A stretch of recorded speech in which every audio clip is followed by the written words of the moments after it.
Hello friends, good morning. Welcome back to the channel Krupa Malnad. ನಾನು ಕೃಪಾ. ಮದುವೆ ಮುಗಿಸಿದ್ದು next day vlog ಇದು. ಇವತ್ತು ನಿಜ ಹೇಳ್ತೀನಿ, ಕೆಲಸ ಮಾಡೋಕ್ಕೂ ಬೇಡ, ಏನೂ ಬೇಡ, ಆ ಥರ ಆಗಿತ್ತು. ಯಾಕಂದರೆ ನಿನ್ನೆ ತುಂಬ ಸುಸ್ತಾಗಿಬಿಟ್ಟಿತ್ತು. ಹೇಳೋದು ಬೇಡ, ಲೇಟಾಗಿ ಹೇಳೋಣ ಅಂತಲೂ ಅಂದ್ಕೊಂಡೆ. ಆದರೆ ಹೆಚ್ಚಿಗೆ ವ್ಲಾಗ್ನ ಮಾಡ್ಕೊಂಡಿಲ್ಲ. 2 ದಿನದ ವ್ಲಾಗ್ನ ಸೇರಿಸಿ ಇವತ್ತು ಹಾಕ್ತಾ ಇದ್ದೀನಿ. ದಿನ ಮದುವೆ ಮನೆ ಕಡೆ ಹೋಗೋದಕ್ಕಾಗಿ ನಂಗೆ ಕೆಲಸಗಳೇ ಆಗ್ತಾನೇ ಇರಲಿಲ್ಲ. ಎಲ್ಲ ಹಾಗಂಗೆ ಒಟ್ಟು ಮೇಲೆ ಕೆಲಸ ಮಾಡಿಕೊಂಡು ಹೋಗ್ತಾ ಇದ್ದೆ. ಹಾಗೆಯೇ ಹಾಲು ನೆನ್ನೆ ತಂದಿರೋದನ್ನು ಕಾಯ್ಸೋಕ್ಕೆ ಕೂಡ ಆಗಿರಲಿಲ್ಲ ನನಗೆ. ಅದನ್ನು ನಾನು ಫ್ರೀಝರಲ್ಲಿ ಇಟ್ಟು ಹೋಗಿದ್ದೆ. ಬೆಳಗ್ಗೆ ಎದ್ದವಳು ನಾನು ಅದನ್ನು ಹೊರಗೆ ತೆಗೆದು ಒಂದು ಸ್ವಲ್ಪ ಬಿಸಿ ನೀರು ಹಾಕಿ ಇಟ್ಟಿದ್ದೆ. ಅದು ಕರಗಿತ್ತು. ಇವಾಗ ಅದನ್ನು ಕೂಡ ಕಾಯೋದಕ್ಕೆ ಅಂತ ಇಡ್ತಾ ಇದ್ದೀನಿ. ಇವತ್ತು ಸ್ವಲ್ಪ ಮನೆಯೆಲ್ಲ ಕ್ಲೀನ್ ಮಾಡ್ಕೊಳ್ಳೋಣ ಅಂತಲೂ ಅಂದ್ಕೊಂಡಿದ್ದೀನಿ. ನನ್ನ ಮನೆ ಪರಿಸ್ಥಿತಿ ಹೆಂಗಾಗಿದೆ ಅನ್ನೋದನ್ನು ನಿಮಗೂ ಕೂಡ ತೋರಿಸ್ತೀನಿ. ಹೋದ ಸಲನೂ ಮದುವೆ ಮನೆ ಮುಗಿಸಿ ಹಾಗೆ ಆಗಿತ್ತು, ಈ ಸಲನೂ ಕೂಡ ಹಾಗೆ. ಆದರೆ ಹುಷಾರು ಒಂದು ತಪ್ಪಲಿಲ್ಲ ಅಷ್ಟೇ, ಅದೊಂದು ಖುಷಿ ಪಡಬೇಕು. ಹೋದ ಸಲ ಮಾತ್ರ ತುಂಬ ಹುಷಾರಿಲ್ದಂಗೆ ಆಗಿಬಿಡ್ತು. ಯಾಕೋ ಏನೋ ನಂಗೆ ಗೊತ್ತಿಲ್ಲ. ಈ ಸಲ ತುಂಬ ಹೆದರಿದ್ದೆ ನಾನು. ಇದಾದ ನಂತರ ನನಗೆ ಇನ್ನೊಂದು ಮದುವೆ ಕೂಡ ಇದೆ. ಆದರೆ ನಾನು ಒಂದು ದಿನ ಹೋಗಿ ಬಂದೆ ಅಲ್ಲಿಗೆ. ಆ ವಿಡಿಯೋ ಕೂಡ ನೆಕ್ಸ್ಟು ಬರುತ್ತೆ. ಸುಮಾರು ಹೊತ್ತಾಗಿತ್ತು ಎದ್ದು. ನಾನು ವ್ಲಾಗ್ ಮಾಡೋದು ಬೇಡ ಅಂತಲೇ ಅಂದ್ಕೊಂಡಿದ್ದೆ. ಆದರೆ ನಾನು ಏನು ಮಾಡ್ತೀನೋ ಅದನ್ನೇ 2 ದಿನದ ವೀಡಿಯೋ ಸೇರಿಸಿ ಒಂದು ವೀಡಿಯೋ ಮಾಡಿ ಹಾಕೋಣ ಅಂತ ಹೇಳಿ ವೀಡಿಯೋನ ಹಾಕ್ತಾಯಿದ್ದೀನಿ. ಅದರಲ್ಲೂ ಸಂಡೇ ಒಂದಿನ ನಾನು ವೀಡಿಯೋನ ಹಾಕಲಿಲ್ಲ, ಎಡಿಟ್ ಮಾಡೋಕ್ಕಾಗಲೇ ಇಲ್ಲ. ಹಾಗಾಗಿ ಸಂಡೇ ನಾನು ವೀಡಿಯೋನ ಹಾಕಲಿಲ್ಲ. ಯಾಕೋ ಗೊತ್ತಿಲ್ಲ, ಮದುವೆ ಮನೆ ಎಲ್ಲ ಮುಗಿಸಿದ್ಮೇಲೆ ಒಂಥರ ಮನಸ್ಸೇ ಇಲ್ದಂಗೆ ಆಗಿಬಿಟ್ಟಿದೆ.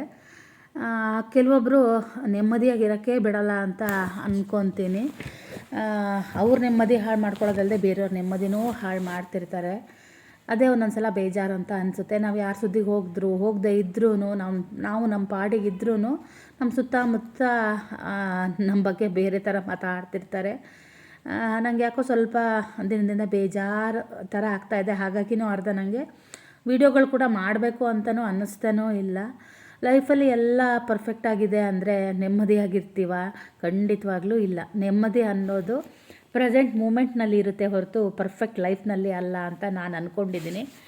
ಹಾಗೆ ನಾವು ನಮ್ಮ ಪಾಸ್ಟ್ನಲ್ಲಿ ನಡೆದಿರುವಂಥ ಬಗ್ಗೆ ರಿಗ್ರೆಟ್ ಮಾಡ್ತಾ ಇರೋದು ಅಥವಾ ನಮ್ಮ ಫ್ಯೂಚರ್ ಬಗ್ಗೆ ಅತಿಯಾದ ತಲೆ ಕೆಡಿಸ್ಕೊಳ್ಳೋದು ಖಂಡಿತವಾಗ್ಲೂ ನೆಮ್ಮದಿ ಇರಲ್ಲ. ಯಾಕೆ ಅಂದರೆ ಪಾಸ್ಟ್ನ ಬದಲಾಯಿಸೋಕ್ಕಂತೂ ಖಂಡಿತ ಆಗಲ್ಲ. ಫ್ಯೂಚರ್ನ ನಾವು ಪ್ರಿಡಿಕ್ಟ್ ಮಾಡೋಕ್ಕೂ ಆಗಲ್ಲ. ಹಾಗೆಯೇ ನಮ್ಮ ಬಗ್ಗೆ ಮಾತಾಡೋರು ಅಥವಾ ನಮಗೆ ನೆಗೆಟಿವ್ ಆಗಿ ಏನಾದರೂ ಹೇಳೋರು ಅವ್ರನ್ನಂತೂ ಬದಲಾಯಿಸೋಕ್ಕೆ ದೇವರಾಣೆಗಳು ಆಗೋದೇ ಇಲ್ಲ. ಬೇಜಾರಂತೂ ಖಂಡಿತ ಆಗುತ್ತೆ. ಆದರೆ ಆ ಥರ ಮಾತಾಡೋರು ಬಾಯಿನ ನಮ್ಮ ಹತ್ರ ಮುಚ್ಸೋಕ್ಕಾಗುತ್ತಾ? ಖಂಡಿತ ಇಲ್ಲ. ಗಾದೆನೇ ಇದೆ ಗೊತ್ತಾ, ನಾಯಿ ಬೊಗಳಿದ್ರೆ ದೇವಲೋಕ ಹಾಳಾಗಲ್ಲ ಅಂತ. ನಾಯಿಗಳು ಬೊಗಳ್ತಾನೆ ಇರ್ತವೆ, ನಾವೇನೂ ಮಾಡೋಕ್ಕಾಗಲ್ಲ. ಆದರೆ ಬೇಜಾರಂತೂ ತುಂಬ ಆಗುತ್ತೆ. ನಾನು ಏನಂದರೆ ಎಲ್ಲದನ್ನು ಮನಸ್ಸಿಗೆ ತೊಗೊಬಿಡ್ತೀನಿ. ಅದನ್ನೇ ಜನ ಕಾಯ್ತಿರ್ತಾರೆ ಅನಿಸುತ್ತೆ, ಇವ್ರು ಹಾಳಾಗಲಿ ಅಂತ. ಮನಸ್ಸಿನ ನೆಮ್ಮದಿ ಎಲ್ಲ ಹಾಳು ಮಾಡಿ ಅವ್ರಿಗೆ ಅದೇನು ಸಂತೋಷ ಸಿಗುತ್ತೋ ನಿಜವಾಗ್ಲೂ ನಂಗೆ ಗೊತ್ತಿಲ್ಲ. ನಾನು ನಿಮಗೆಲ್ಲ ಒಂಥರ ಒಗಟಾಗಿ ಹೇಳ್ತಾ ಇದ್ದೀನಿ ಅನಿಸುತ್ತೆ. ದಯವಿಟ್ಟು ಸಾರಿ. ಯಾಕೋ ವ್ಲಾಗ್ ಮಾಡಬೇಕಿದ್ರೂ ನಾನು ಆ ಮೂಡಲ್ಲೇ ಇದ್ದೆ. ಹಾಗಾಗಿ ನೋಡಿ, ಮದುವೆ ಮನೆ ಮುಗಿಸಿದ ಮೇಲೆ ನಮ್ಮ ಮನೆ ಪರಿಸ್ಥಿತಿ ಹೇಗಿದೆ ಅಂತ ಹೇಳ್ತೀನಿ ಅಂದೆಲ್ಲ. ನೋಡಿ, ಈ ಥರ ಇದೆ. ಬಟ್ಟೆಗಳೆಲ್ಲ ಥರದ್ದು ಇಲ್ಲಿ ಹಾಕೋದು ಮಾಡ್ತಾಯಿದ್ದೆ. ಅದರಲ್ಲಿ ಒಂದು ಸ್ವಲ್ಪ ಬಟ್ಟೆಗಳನ್ನ ತೆಗೆದಿಟ್ಟಿದ್ದೀನಿ. ಇನ್ನೊಂದು ಸ್ವಲ್ಪ ಬಟ್ಟೆಗಳು ಇವತ್ತು ತೆಗೆಯೋಣ ಅಂತ ಅಂದ್ಕೊಂಡೆ. ಆದರೆ ನಿಜ ಹೇಳ್ತೀನಿ, ಬಟ್ಟೆಗಳನ್ನ ನಾನು ಯಾವುದೂ ತೆಗಿಲಿಲ್ಲ. ಟೈಮ್ ನೋಡ್ಬೋದು, 12 ಗಂಟೆ ಆಗಿತ್ತು. ಶ್ರೇಯನು ಕೂಡ ಬಂದಿದ್ದ. ಆಮೇಲೆ ಅವನು ನಂಗೆ ಹಶು ಆಗ್ತಾಯಿದೆ, ಏನಾದರೂ ತಿನ್ನೋದಕ್ಕೆ ಕೊಡ್ತೀಯಾ ಅಂತ ಕೇಳ್ದೆ. ಶ್ರೇಯನು ಈಗ ಟ್ಯೂಷನಿಗೆ ಹೋಗ್ತಾ ಇದ್ದಾನಲ್ಲ, ಹಾಗಾಗಿ ಪಡ್ಡಿದೆ, ಹೊಯ್ಕೊಡ್ತೀನಿ, ತಿಂತೀಯಾ ಅಂತ ಅಂದೆ. ಆಯಿತು ಅಂತ ಹೇಳ್ದೆ. ಹಾಗೆ ಪಡ್ಡಿನ ಹಿಟ್ಟನ್ನು ಕೂಡ ನಾನು ಇಟ್ಟಿರಲಿಲ್ಲ, ಹೊರಗೆ ಇಟ್ಟಿದ್ದೆ. ಅದು ಅವನಿಗೆ ಪಡ್ಡನ್ನು ಕೂಡ ಹೊಯ್ಕೊಟ್ಟೆ. ಆಮೇಲೆ ಮತ್ತೆ ನಾನು ವ್ಲಾಗ್ನ ಮುಂದುವರಿಸಲೇ ಇಲ್ಲ. ನಂದು ಸ್ನಾನ ಪೂಜೆ ಎಲ್ಲ ಆಗೋಷ್ಟೊತ್ತಿಗೆ 2 ಗಂಟೆ ಆಗಿತ್ತು. ಏನು ಅಡುಗೆ ಮಾಡಿದೆ ಅನ್ನೋದು ನಿಜವಾಗ್ಲೂ ನನಗೆ ನೆನಪಿಲ್ಲ.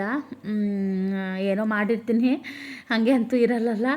ಆಮೇಲೆ ಸಂಜೆ ಶ್ರೇಯು ಪಡ್ಡು ತಿಂದಿದ್ದ ಅಲ್ವಾ, ಹಾಗಾಗಿ ನನಗೆ ಏನಾದರೂ ಮಾಡಿಕೊಡ್ತೀಯಾ ಅಂತ ಕೇಳ್ದೆ. ಅದಕ್ಕೆ ಅವನಿಗೆ ಹೋಗಿ ಅವನೇ ಮ್ಯಾಗಿ ತೊಗೊಂಡು ಬಂದ. ಆಮೇಲೆ ಅವನಿಗೆ ನನ್ನ ಕೈಯಲ್ಲಿ ಮಾಡಿರೋ ಮ್ಯಾಗಿ ತುಂಬ ಇಷ್ಟ ಆಗುತ್ತೆ. ಮತ್ತು ನಮ್ಮನೆಯವರು ಕ್ಯಾಪ್ಸಿಕಮ್ ಕೂಡ ತುಂಬ ತಂದಿದ್ದರು. ಹಾಗಾಗಿ ಕ್ಯಾಪ್ಸಿಕಮ್ ಹಾಕಿ ಮತ್ತು ಎಲ್ಲ ಥರ ತರಕಾರಿ ಹಾಕಿ ಮಾಡಿಕೊಡ್ತಾಯಿದ್ದೀನಿ. ಮ್ಯಾಗಿ ಒಳ್ಳೆಯದಲ್ಲ ಆರೋಗ್ಯಕ್ಕೆ, ಆದರೆ ಅದನ್ನೇ ನಾನು ಒಂದು ಸ್ವಲ್ಪ ಹೆಲ್ದಿ ವರ್ಷನಲ್ಲಿ ಮಾಡಿಕೊಡ್ತಿದ್ದೀನಿ ಅಷ್ಟೇ.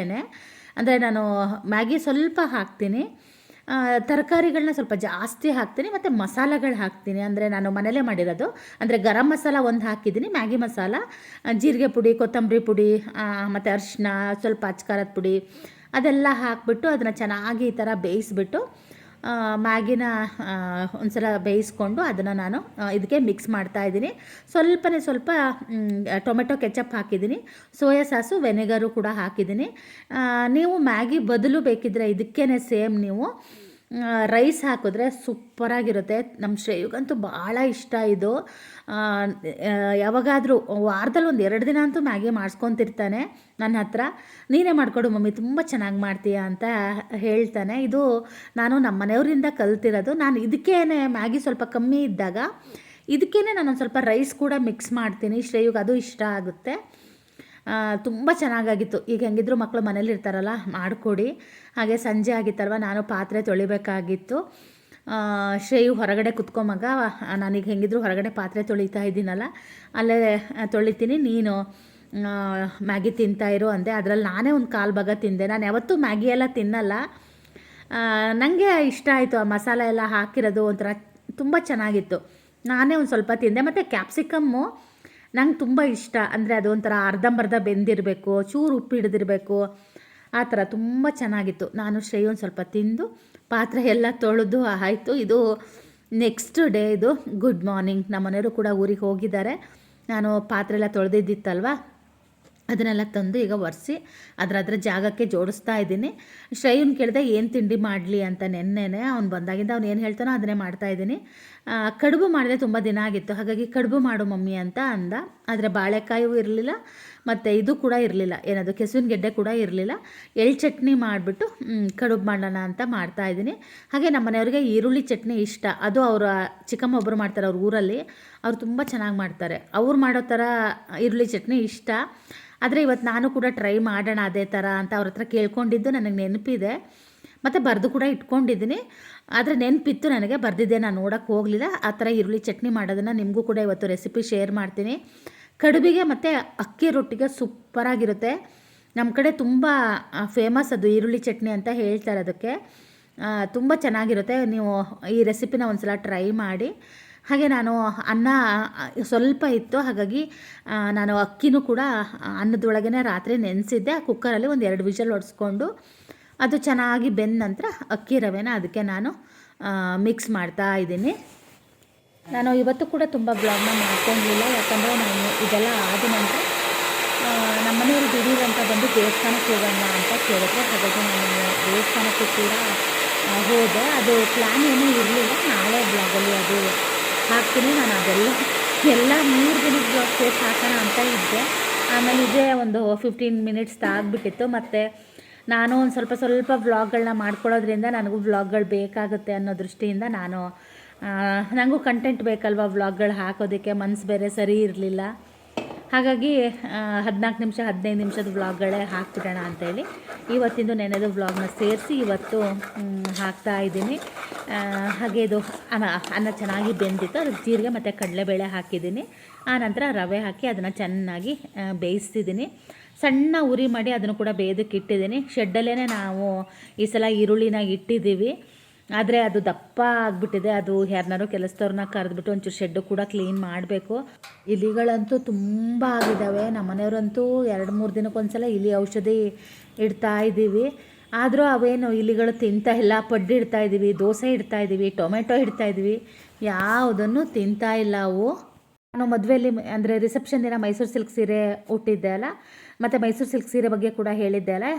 ಯಾಕಂದರೆ ಕೆಲವೊಬ್ರು ಏನಂದರೆ ಗೊತ್ತಲ್ವ, ನಾವು ಏನು ತೋರಿಸಿರ್ತೀವಿ ಅದನ್ನು ಬಿಟ್ಟು ಬೇರೆದನ್ನೆಲ್ಲ ಕೆದಕಕ್ಕೆ ಬರ್ತಾರೆ. ಹಾಗಾಗಿನೇ ನಾನೆಲ್ಲ ತೋರಿಸಿದ್ದೆ. ಆಮೇಲೆ ಅವ್ರು ಹೇಳಿದರು, ಅದು ಮೈಸೂರು ಸಿಲ್ಕ್ದು ಸೀಲ್ ಇರುತ್ತೆ ಗೊತ್ತಾ, ಅದನ್ನು ಜೋಪಾನವಾಗಿ ಇಟ್ಕೊಳ್ಳಿ ಅಂತ.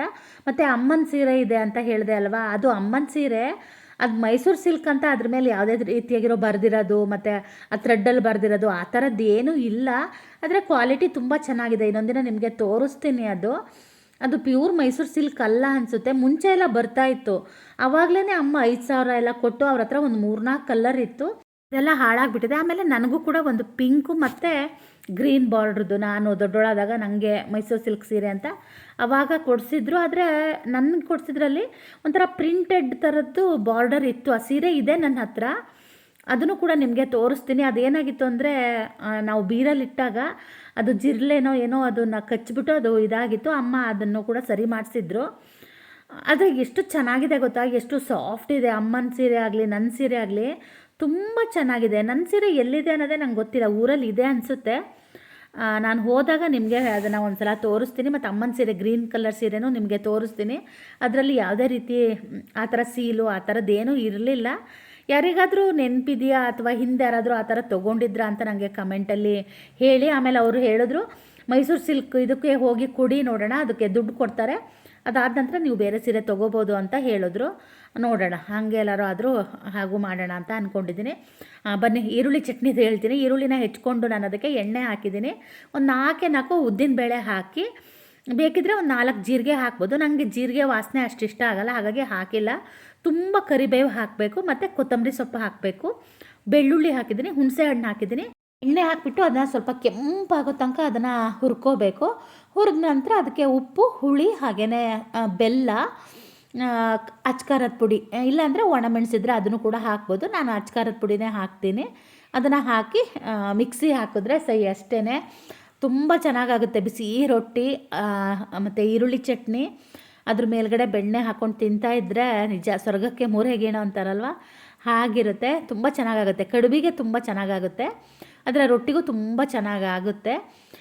ನಮ್ಮ ಮನೆಯವರಿಗೆ ಗೊತ್ತಿರಲಿಲ್ಲ ಇದು. ನಮ್ಮ ಮನೆಯವ್ರಿಗೆ ಒಂಥರ ಸರ್ಪ್ರೈಸು. ಅವರಿಗೆ ಕಡುಬೆಲ್ಲ ಅಂದರೆ ಅಷ್ಟೊಂದೇನು ಇಷ್ಟಪಡಲ್ಲ. ಬಜ್ಜಿ ಆದರೆ ತಿಂತಾರೆ, ಇವತ್ತು ಚಟ್ನಿ ಅಲ್ವಾ, ಹಾಗಾಗಿ ನಮ್ಮ ಮನೆಯವ್ರಿಗೇನು ಅಷ್ಟೊಂದು ಇಷ್ಟ ಆಗಲ್ಲ ಅಂತ ಅಂದ್ಕೊಂಡು ನಾನು ಸರ್ಪ್ರೈಸ್ ಆಗಿ ನಮ್ಮ ಮನೆಯವ್ರಿಗೆ ಈರುಳ್ಳಿ ಚಟ್ನಿ ಮಾಡಿದ್ದೆ. ಅವ್ರಿಗೆ ತುಂಬ ಅಂದರೆ ತುಂಬ ಇಷ್ಟ ಆಯಿತು ಈರುಳ್ಳಿ ಚಟ್ನಿ. ಮತ್ತು ನಮ್ಮ ಶ್ರೇಯುಗೆ ಇದು ಈ ಚಟ್ನಿ ತುಂಬ ಇಷ್ಟ ಅವನಿಗೆ.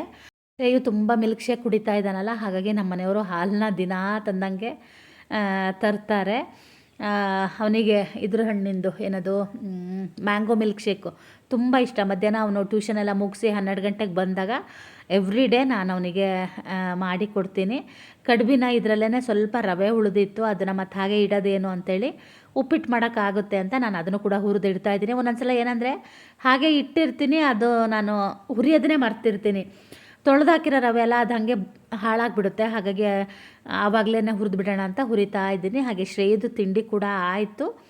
ಈಗ ನಾನು ನಮ್ಮ ಮನೆಯವರು ತಿಂಡಿ ತಿಂತಾಯಿದ್ದೀವಿ. ಅವನಿನ್ನೂ ತಿಂಡಿ ತಿಂತಾ ಇದ್ದಾನೆ, ಅಂದು ಹಾಕ್ಕೊಟ್ಟಿದ್ದೀನಿ ಅವನಿಗೆ. ಅವನಾದರೆ ಖಾರ ಚಟ್ನಿ ತಿನ್ನಲಿಲ್ಲ, ಅವನು ಬರೀ ಎಳ್ಳು ಚಟ್ನಿ, ಅದಕ್ಕೆ ಅವನು ಈರುಳ್ಳಿ ಮತ್ತು ತುಪ್ಪ ಹಾಕ್ಕೊಂಡು ತಿಂದ. ಈರುಳ್ಳಿ ಚಟ್ನಿ ತುಂಬ ಚೆನ್ನಾಗಾಗಿತ್ತು. ನಮ್ಮ ಮನೆಯವರು ಅಂದರು ತುಂಬ ಚೆನ್ನಾಗಾಗಿತ್ತು ಕಣೆ ಈರುಳ್ಳಿ ಚಟ್ನಿ ಅಂತ ಹೇಳಿದ್ರು. ಶ್ರೇಯು ಬಂದಾಗಿಂದ ಒಂದು ದಿನವೂ ಒಳಗಡೆ ತಿಂಡಿಗೆ ಬರೋಲ್ಲ, ಅವನು ಯಾವಾಗಲೂ ಇಲ್ಲೇ ತಿಂಡಿ ತಿನ್ನೋದು. ನನಗೆ ಇವತ್ತು ಸಿಂಬಾ ತುಂಬ ನೆನಪಾದ. ಯಾಕಂದರೆ ಶ್ರೇಯು ಅಲ್ಲಿ ತಿಂಡಿ ತಿನ್ನಬೇಕಿದ್ರೆ ಸಿಂಬಾ ಅದ್ರ ಕೆಳಗಡೆ ಮಲಗಿರ್ತಾ ಇದ್ದ. ನಮ್ಮ ಶ್ರೇಯು ತುಂಬ ದಿನದಿಂದ ತರಣ ಅಂತಿದ್ದಾನೆ. ನಮಗೆ ಯಾಕೋ ಗೊತ್ತಿಲ್ಲ, ಬೇರೆ ನಾಯಿ ಬೇಡ ಅನ್ನಿಸ್ತಾ ಇದೆ. ಮತ್ತು ಇವಾಗ 20 ದಿನ 18 ದಿನದ ಮರಿನೇ ಕೊಡ್ತಾರೆ. ನಮಗೆ ಅಷ್ಟೆಲ್ಲ ಸಾಕಷ್ಟು ಇವಾಗ ಪೇಷನ್ಸು ಇಲ್ಲ, ಆಗೋದು ಇಲ್ಲ. ಮತ್ತು ಸಾಕಿದ್ರೆ ಮನೆ ಬಿಟ್ಟು ಹೋಗೋ ಹಾಗಿಲ್ಲ, ತುಂಬ ಕಷ್ಟ ಆಗಿಬಿಡುತ್ತೆ. ಹಾಗಾಗಿ ಬೇಡ ಅಂತ ಇದ್ದೀವಿ. ನೋಡೋಣ ಏನಾಗುತ್ತೆ ಅಂತ. ನಮ್ಮ ಮನೆಯವರೆಲ್ಲ ತರೋದಕ್ಕೆ ಸ್ವಲ್ಪ ರೆಡಿಯಾಗಿದ್ದರು. ನಾನು ಮಾತ್ರ ಬೇಡ ಅಂತ ಇದ್ದೀನಿ. ಯಾಕಂದರೆ ಸಿಂಬಾ ಸತ್ತೋದ್ಮೇಲೆ ನಾವು ತುಂಬ ದಿನ ಹತ್ತಿದ್ದೀವಿ. ಹಾಗಾಗಿ ನಮ್ಮ ಶ್ರೇಯು ಸ್ಕಿನ್ ಕೇರ್ ಮಾಡ್ತಾ ಇದ್ದಾನೆ. ಏನಂದರೆ ಅಕ್ಕಿ ತೊಳೆದಿರೋ ನೀರಿರುತ್ತೆ ಗೊತ್ತಾ, ಅದನ್ನು ಸ್ಪ್ರೇ ಬಾಟ್ಲಿಗೆ ಹಾಕ್ಕೊಂಡು ಅದನ್ನು ಮುಖಕ್ಕೆ ಹಾಕ್ಕೊಳ್ಳೋದು.